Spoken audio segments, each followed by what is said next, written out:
Sure, my name is Dave Ward. I'm a Juniper Fellow and the CTO of the Infrastructure Product Group at Juniper Networks. And there I build very large routers, both edge routers and core routers. And also I work at the ITF, where I chair 4 working groups: Softwires, which is the predominant IPv6 transition working group, as well as ISIS, HIP, and BFD. Great, and can you give us a brief summary of your presentation from this morning? Sure. Today what I talked about was the facts of the internet and how to transition, or the length of time to transition to IPv6. And so primarily I presented a number of facts showing that less than 1% of the top million websites have v6 access. Less than 1% of the DNS queries are going to v6 end hosts or destinations. And less than 1% of the traffic on the internet is IPv6. And so when talking about IPv4 address exhaustion and the transition to IPv6, what's critical to remember is that everyone is still using IPv4. And so running native dual stack is an excellent idea, but frequently transition technologies are going to be necessary. And those transition technologies are necessary because a variety of devices on the internet are simply unable to perform IPv6 at all, and in particular home gateways and customer premises devices or edge devices. In addition, the largest number of hosts on the internet today, their operating systems can't perform IPv6.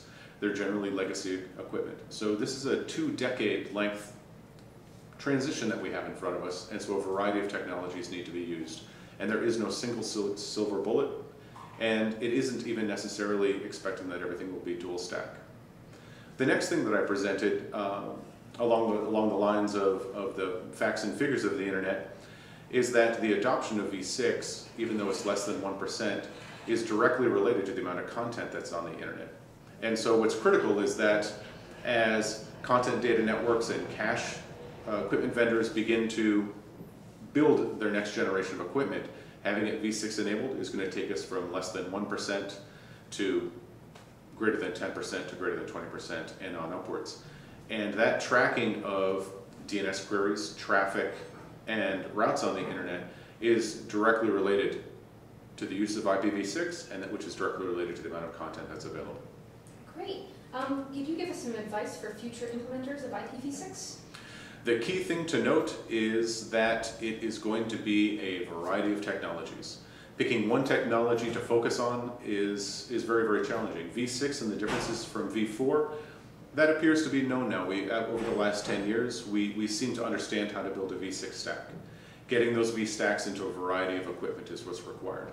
The transition between v4 and v6 and the operation of that network is required. The tooling of that is required. And so, as an implementer, we have to realize that, for example, when working on a networking node, that access to v6 is actually signaled over a v4 control plane, and that we're going to be living in a world from both implementation to deployment to operation in which both address families are necessary. Great. Thank you so much. Thank you.